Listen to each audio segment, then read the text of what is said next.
नमस्कार दोस्तों, स्वागत है आपका आज के मुख्य समाचारों में। दोस्तों यहां पर आपको देखने को मिलेंगी सुबह से लेकर शाम तक की तमाम बड़ी खबरें, मुख्य समाचार, ब्रेकिंग न्यूज अपडेट्स के रूप में। तो दोस्तों आप सभी लोगों से रिक्वेस्ट है इस वीडियो को ज़्यादा से ज़्यादा लाइक और शेयर करें। तो दोस्तों सीधे चलते हैं आज की पहली बड़ी खबर की ओर। फुल वैक्सीनेशन करवा चुके लोग कर सकेंगे मुंबई लोकल ट्रेन की सवारी, हो गया है नया नियम लागू। जी हां दोस्तों, देश की आर्थिक राजधानी की लाइफलाइन कही जाने वाली मुंबई लोकल ट्रेन अब सभी मुंबई वासियों के लिए खुल चुकी है। महाराष्ट्र सरकार ने मंगलवार को घोषणा की कि कोरोना वैक्सीनेशन पूरा करवा चुके यानी कि वैक्सीन के दोनों डोज लेने वाले सभी लोग लोकल ट्रेन में सफर कर सकेंगे। वर्तमान में इन ट्रेनों के लिए रोजाना के टिकट की बजाय मासिक पास जारी किया जा रहा था, जिससे भीड़ कम रहे। लेकिन अब 28 अक्टूबर से लोकल ट्रेन अपनी 100% क्षमता के साथ महामारी के पहले वाली स्थिति में चलने लगेगी। दोस्तों राज्य सरकार ने अपने आदेश में स्पष्ट तौर पर बताया है कि अब कौन कौन लोग लोकल ट्रेन से सफर कर सकेंगे। सोमवार को मुंबई शहर में मार्च 2020 के बाद से रिकॉर्ड तौर पर सबसे कम नए कोरोना मामले दर्ज किए गए। दोस्तों आपकी जानकारी के लिए बता दें, मुंबई कोरोना से देश में सर्वाधिक प्रभावित शहरों में रहा है। महामारी की पहली और दूसरी लहरों की लहर में शहर पर व्यापक प्रभाव पड़ा है। इससे पहले 15 अक्टूबर को महाराष्ट्र सरकार ने लोकल ट्रेन में यात्रा और खास सुविधाओं से जुड़े नियमों में बदलाव किए थे। तब फैसला किया गया था कि 18 साल से कम उम्र के स्कूल कॉलेज के छात्र भी मुंबई में लोकल ट्रेन में सफर कर सकेंगे। इसके बाद दोस्तों अगली बड़ी खबर, अब मोटरसाइकिल पर बच्चों को बैठाने का बदल गया है तरीका। मोदी सरकार ने बनाए सख्त नियम। जी हां दोस्तों, अगर आप भी बच्चों को आगे या पीछे बिठाकर मोटरसाइकिल चलाते हैं तो यह खबर आपके लिए जरूरी है। सड़क परिवहन व राजमार्ग मंत्रालय ने बच्चों की सुरक्षा के लिए नियमों में बदलाव किया है। दरअसल दोस्तों केंद्र की नरेंद्र मोदी सरकार ने बच्चों को बाइक पर बैठाने के नियमों को लेकर पहले से अधिक सख्ती और सुरक्षित कर दिया है। इससे पहले केंद्र सरकार ने बढ़ती सड़क दुर्घटनाओं पर अंकुश लगाने के लिए दोपहिया वाहनों के डिजाइन और सभी के पीछे बैठने के नियमों में बदलाव कर दिया था। सड़क परिवहन व राजमार्ग मंत्रालय के मुताबिक बाइक चलाने वालों को, बच्चे को साथ में लेकर राइड पर जाने वाले लोगों को कुछ नए नियमों का पालन करना होगा। इससे पहले मंत्रालय ने बाइक के पीछे की सीट के दोनों तरफ हैंड होल्डर को अनिवार्य कर दिया था। हैंड होल्डर पीछे बैठे सवारी की सुरक्षा के लिए हैं।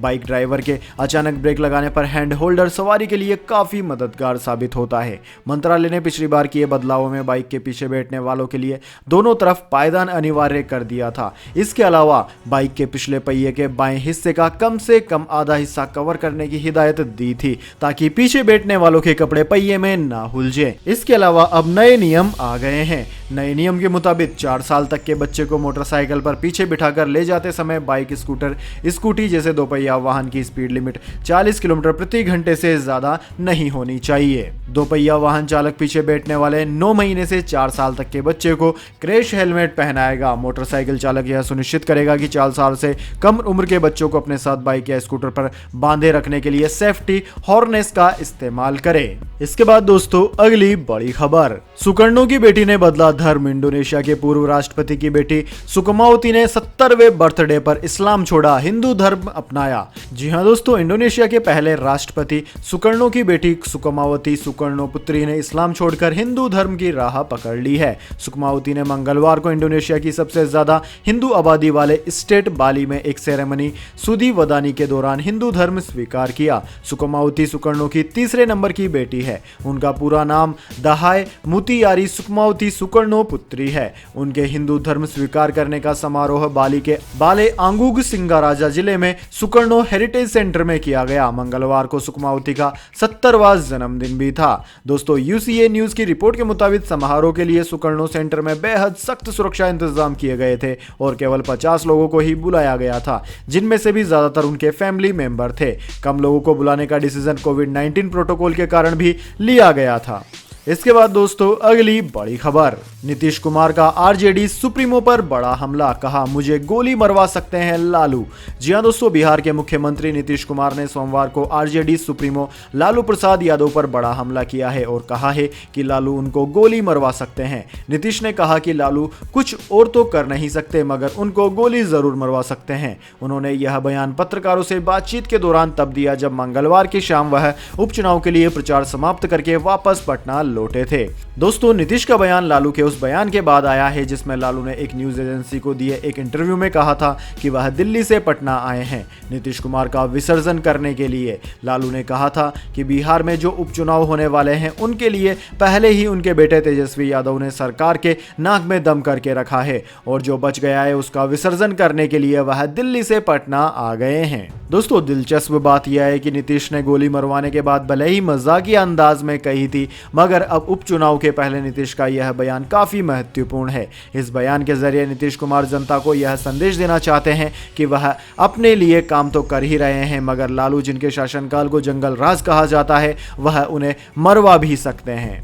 इसके बाद दोस्तों अगली बड़ी खबर, हाईवे के किनारे वाले ढाबों पर खुलेंगे पेट्रोल पंप, नितिन गडकरी ने अधिकारियों से प्रपोजल पर काम करने को कहा। जी हां दोस्तों, नेशनल हाईवे के किनारे बने ढाबों पर जल्द ही आपको खाने के साथ साथ पेट्रोल पंप भी मिलेगा। केंद्रीय मंत्री नितिन गडकरी ने इसके लिए अपने मंत्रालय के अधिकारियों को काम करने को कहा है। सड़क परिवहन और राजमार्ग मंत्री नितिन गडकरी ने सोमवार को कहा कि उन्होंने अपने मंत्रालय के अधिकारियों से छोटे ढाबा मालिकों को नेशनल हाईवे के किनारे पेट्रोल पंप और शौचालय बनाने की मंजूरी देने के प्रस्ताव पर काम करने को कहा है। एक कार्यक्रम में बोलते हुए गडकरी ने आगे कहा कि सरकारी अधिकारियों को त्वरित निर्णय लेना चाहिए क्योंकि निर्णय लेने की प्रक्रिया में देरी के कारण कई परियोजनाओं में देरी हो रही है। गडकरी ने बताया कि उन्हें किसी ने एक मैसेज भेजकर कहा कि वह यात्रा कर रहा है और सड़क से 200-300 किलोमीटर के दौरान उसे एक भी शौचालय नहीं मिला। मंत्री ने कहा कि लोग सड़क के किनारों की जमीन पर अतिक्रमण कर रहे हैं और ढाबे खोल रहे हैं। सुबह मैंने अपने मंत्रालय के अधिकारियों से कहा कि जिस तरह से NHAI पेट्रोल पंप के लिए NOC देता है उसी तरह से हमें नेशनल हाईवे पर बने छोटे ढाबा मालिकों को पेट्रोल पंप और शौचालय खोलने के लिए अनुमति देने पर भी विचार करना चाहिए। इसके बाद दोस्तों अगली बड़ी खबर, 31 अक्टूबर से शुरू होगी 28 नई घरेलू उड़ानें, टिकटों की बिक्री भी हो गई शुरू। जी हां दोस्तों, हवाई यात्रियों के लिए खुशखबरी है। Low cost airline spice jet ने 31 अक्टूबर से घरेलू रूट पर 28 नई उड़ानें शुरू करने का ऐलान किया है। स्पाइस जेट ने राजस्थान के जयपुर, जैसलमेर, जोधपुर और उदयपुर के पर्यटन स्थलों को प्रमुख महानगरों और शहरों से जोड़ने वाली नई नॉन स्टॉप उड़ानें शुरू करी है। इसके तहत उदयपुर को कोलकाता, बैंगलोर और मुंबई से जोड़ा जाएगा। दिल्ली, मुंबई, बेंगलुरु और जयपुर के साथ जैसलमेर, मुंबई, दिल्ली और बेंगलुरु के साथ जोधपुर और जयपुर के साथ बागडोगरा को जोड़ने वाली उड़ानें भी शुरू की है। कंपनी की तरफ से जारी बयान में कहा गया है कि स्पाइस जेट बागडोगरा और अहमदाबाद, कोलकाता को श्रीनगर से भी जोड़ेगी और बेंगलुरु, पुणे मार्ग पर 2 नई उड़ानें भी जोड़ेगी। दोस्तों आपकी जानकारी के लिए बता दें, कंपनी ने www.spicejet.com के मोबाइल ऐप और ऑनलाइन ट्रैवल पोर्टल्स और ट्रैवल एजेंटों के जरिए इन नई उड़ानों की बुकिंग भी शुरू कर दी है। स्पाइस जेट की chief commercial officer Shilpa Bhatia ने बताया कि त्योहारी सीजन की शुरुआत और अवकाश यात्रा की मांग में बढ़ोतरी के साथ हमने देश भर में अपने यात्रियों के लिए राजस्थान के लिए निर्बाध कनेक्टिविटी सुनिश्चित की है। इसके बाद दोस्तों अगली बड़ी खबर, नवाब मलिक द्वारा भेजे गए अनाम खत के आधार पर वानखेड़े के खिलाफ नहीं होगी कार्यवाही, एनसीबी ने कहा। जी हां दोस्तों, नारकोटिक्स कंट्रोल ब्यूरो यानी कि एनसीबी ने साफ कर दिया है कि महाराष्ट्र सरकार में मंत्री नवाब मलिक के अनाम खत के आधार पर समीर वानखेड़े के खिलाफ कोई कार्यवाही नहीं की जाएगी। एजेंसी ने कहा है कि एनसीपी नेता और राज्य सरकार में मंत्री नवाब मलिक द्वारा भेजे गए एक अनाम खत के आधार पर हम एनसीबी मुंबई के जोनल डायरेक्टर समीर वानखेड़े के खिलाफ कोई कार्यवाही नहीं शुरू करेंगे। ऐसा सेंट्रल विजिलेंस कमीशन की गाइडलाइंस के आधार पर किया जा रहा है। दरअसल दोस्तों मंगलवार को नवाब मलिक ने दावा किया है कि उन्हें एनसीबी के एक कर्मचारी ने चिट्ठी भेजी है। उन्होंने कहा है कि मैं इसे नारकोटिक्स के महानिदेशक को भेज रहा हूं। मलिक ने दावा किया कि इस चिट्ठी भेजने वाले ने अपने नाम का जिक्र नहीं किया। समाचार एजेंसी ANI के अनुसार मलिक ने कहा कि मुझे एनसीबी के अज्ञात अधिकारी का पत्र मिला, हम मांग करते हैं कि जांच होनी चाहिए। महाराष्ट्र के मंत्री ने दावा किया कि एनसीबी अधिकारी समीर वानखेड़े मुंबई और ठाणे में 2 निजी लोगों के माध्यम से कुछ लोगों के मोबाइल फोन अवैध रूप से इंटरसेप्ट कर रहे हैं। उन्होंने एक प्रेस वार्ता में कहा कि एनसीबी के अज्ञात अधिकारी द्वारा मुझे भेजे गए पत्र में दावा किया गया है कि झूठे मामलों में कई लोगों को फंसाया गया है। एनसीबी कार्यालय में पंचनामा का मसौदा तैयार किया गया था। इसके बाद दोस्तों अगली बड़ी खबर, 29 नवंबर से शुरू हो सकता है संसद का शीतकालीन सत्र, 2 अहम विधेयक हो सकते हैं पेश।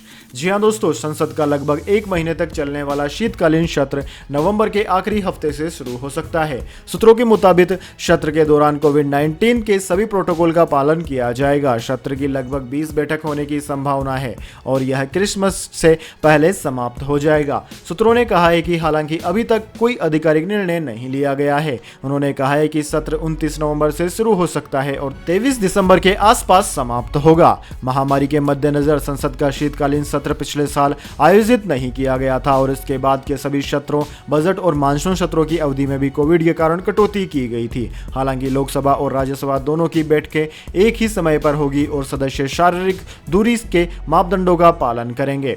पहले कुछ सत्रों में दोनों सदनों की कार्यवाही अलग अलग समय पर होती थी ताकि यह सुनिश्चित किया जा सके कि संसद परिसर के अंदर अधिक लोग मौजूद न हो। इसके बाद दोस्तों अगली बड़ी खबर, पेट्रोल डीजल प्राइस टुडे, देश में 120 रुपए लीटर बिक रहा है पेट्रोल, डीजल भी 110 रुपए के पार। जी हां दोस्तों, देश में बढ़ रहे पेट्रोल डीजल के दाम से आम जनता पर काफी असर पड़ता है। ऐसे में कई दिनों से कीमतें बढ़ती दिखाई दे रही है। कई शहरों में फिलहाल पेट्रोल का रेट 120 रुपए तक पहुंच चुका है। अक्टूबर महीने का आंकड़ा बताए तो इस महीने 20 बार से ज्यादा बार फ्यूल की कीमतों में इजाफा किया गया है। आज की बात करें तो सरकारी तेल कंपनियों ने पेट्रोल डीजल के भाव में कोई इजाफा नहीं किया है। दिल्ली में पेट्रोल का दाम 107 रुपए 59 पैसे प्रति लीटर, जबकि डीजल का दाम 96 रुपए 32 पैसे प्रति लीटर बना हुआ है। दोस्तों कई देश के जिले ऐसे हैं जहां पर पेट्रोल 120 रुपए को पार कर गया है और इसके अलावा डीजल की बात की जाए तो उन जिलों में डीजल भी 110 रुपए प्रति लीटर को पार कर गया है। इसके बाद दोस्तों अगली बड़ी खबर, प्रधानमंत्री Ayushman Bharat health infra mission 5 साल में 64,000 करोड़ खर्च करेगी सरकार, ब्लॉक लेवल पर मिलेगा बेहतरीन इलाज। जी हां दोस्तों, प्रधानमंत्री Ayushman Bharat health infrastructure mission पर 5 साल में 64,000 करोड़ खर्च किए जाएंगे। इसमें सरकार का लक्ष्य ब्लॉक, जिला, क्षेत्रीय और राष्ट्रीय स्तर पर टेस्टिंग सुविधा के लिए लेबोरेटरीज तैयार करना है। इस योजना में अगले 5 साल में एक जिले में औसतन 90 से 100 करोड़ का खर्च किया जाएगा। केंद्रीय स्वास्थ्य मंत्री मनसुख मंडाविया ने मंगलवार को यह जानकारी दी। उन्होंने कहा कि हर स्तर पर मजबूत हेल्थ इंफ्रा बनाने की योजना है। इसमें डायग्नोज, टेस्ट, ट्रीट, मेडिसिन का पूरा इंफ्रास्ट्रक्चर खड़ा किया जाएगा। प्रधानमंत्री नरेंद्र मोदी ने सोमवार को वाराणसी में PM Ayushman Bharat health infrastructure mission को लॉन्च किया था। इसके बाद दोस्तों अगली बड़ी खबर, मुंबई रेव पार्टी मामले में पहली राहत, 2 आरोपियों को मिली जमानत। जी हां दोस्तों, मुंबई रेव पार्टी मामले में 2 आरोपियों को सेशन कोर्ट से जमानत मिल गई है। मनीष राजगरिया और अविन शाहू को कोर्ट ने राहत दी है। इस मामले में 11 नवंबर के आरोपी मनीष राजगरिया को 2.4 ग्राम गांजा के साथ गिरफ्तार किया गया था। मनीष के वकील अजय दुबे ने बताया कि उन्हें 50,000 के बॉन्ड पर जमानत दी गई है। मनीष राजगरिया के साथ ही अविन शाहू को भी स्पेशल एनडीपीएस कोर्ट से जमानत मिली है। शाहरुख खान के बेटे आर्यन खान की बेल की सुनवाई बॉम्बे हाई कोर्ट में चल रही है। आर्यन की जमानत याचिका पर 26 अक्टूबर को सुनवाई कई घंटों चली, लेकिन अदालत ने कोई फैसला नहीं सुनाया। अब मामले पर 27 अक्टूबर फिर 2:30 बजे से सुनवाई होगी। दोस्तों आपकी जानकारी के लिए बता दें, मामले में आरोपी आर्यन और अरबाज मर्चेंट और मुनमुन धमेचा की जमानत अर्जी 20 अक्टूबर को खारिज कर दी गई थी। आर्यन खान 18 दिन से जेल की हवा खा रहे हैं। वो इस मामले में 8 अक्टूबर से मुंबई की आर्थर रोड जेल में बंद हैं। इसके बाद दोस्तों अगली बड़ी खबर, राजस्थान, पाकिस्तान की जीत का व्हाट्सएप स्टेटस लगाने पर महिला टीचर को स्कूल से निष्कासित किया गया। जी हां दोस्तों, राजस्थान के उदयपुर में एक निजी स्कूल की उस अध्यापिका को सेवा से निष्कासित कर दिया गया है जिन्होंने रविवार को T20 क्रिकेट में भारत के खिलाफ पाकिस्तान की जीत पर खुशी जताते हुए व्हाट्सएप पर संदेश पोस्ट किया था। नीरजा मोदी स्कूल उदयपुर में कार्यरत शिक्षिका नफीजा अटारी ने व्हाट्सएप पर पाकिस्तानी खिलाड़ियों की तस्वीर के साथ हम जीत गए कहते हुए स्टेटस अपडेट किया था। सोशल मीडिया पर शिक्षिका के व्हाट्सएप स्टेटस का स्क्रीनशॉट वायरल होने के बाद स्कूल प्रबंधन ने अध्यापिका को निष्कासित कर दिया। अध्यापिका को दिए गए पत्र में कहा गया है कि सोजतिया चैरिटेबल ट्रस्ट की बैठक में लिए गए निर्णय के अनुसार नीरजा मोदी स्कूल की शिक्षिका नफीजा अटारी को तत्काल प्रभाव से स्कूल से निष्कासित कर दिया गया है। स्कूल के अध्यक्ष महेंद्र सोजतिया ने इसकी पुष्टि की। यह पूछे जाने पर कि अध्यापिका द्वारा माफी मांग लिए जाने के बाद अब क्या प्रबंधन अपने फैसले पर पुनर्विचार करेगा। सोजतिया ने कहा कि फिलहाल शिक्षिका को बर्खास्त करने का फैसला किया गया है। शिक्षिका ने एक वीडियो संदेश में माफी मांगते हुए कहा है कि उनका इरादा किसी की भावनाओं को ठेस पहुंचाने का नहीं था।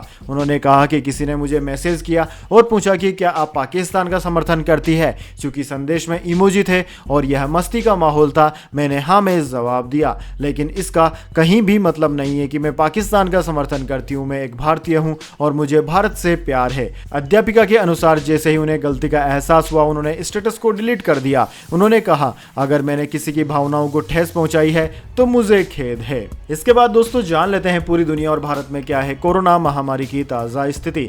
सबसे पहले दोस्तों बात करते हैं पूरी दुनिया की। तो दोस्तों पूरी दुनिया में इस वक्त तक इस महामारी से संक्रमितों का आंकड़ा 22 करोड़ को पार कर गया है, जबकि दोस्तों इस महामारी से मरने वालों की संख्या 45,50,000 के पार है। इस महामारी से सर्वाधिक प्रभावित देशों की बात की जाए तो उनमें America, India, Brazil, United kingdom, Russia, Turkey, France, Iran, Argentina आदि देशों का नाम आता है।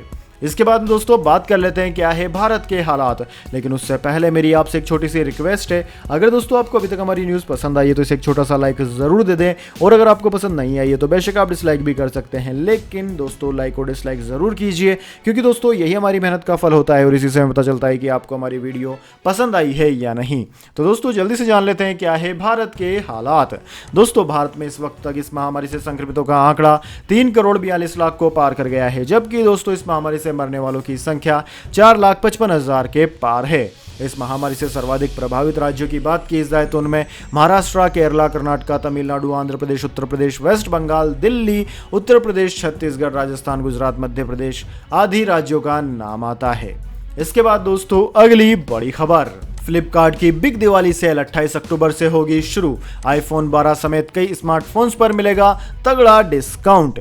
जी हां दोस्तों, ऑनलाइन शॉपिंग प्लेटफॉर्म फ्लिपकार्ट फिर बिग दिवाली सेल लेकर आ रहा है। फ्लिपकार्ट की बिग दिवाली सेल 28 अक्टूबर 2021 से शुरू होकर 3 नवंबर तक चलेगी। इसे कुछ ऐसे भी समझ सकते हैं कि ये सेल 27 अक्टूबर यानी कि कल रात 12 बजे से शुरू होकर 3 नवंबर की रात 12 बजे तक जारी रहेगी। इससे पहले फ्लिपकार्ट ने 17 अक्टूबर को बिग मिलियन सेल का आयोजन किया था।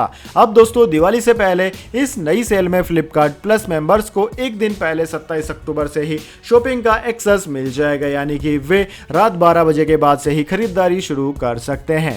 फ्लिपकार्ट दिवाली सेल में मोबाइल, टीवी पर कई डिस्काउंट और ईएमआई के विकल्प मिल रहे हैं। वहीं एसबीआई कार्ड होल्डर्स के लिए ग्राहकों को 10% का डिस्काउंट भी मिल रहा है।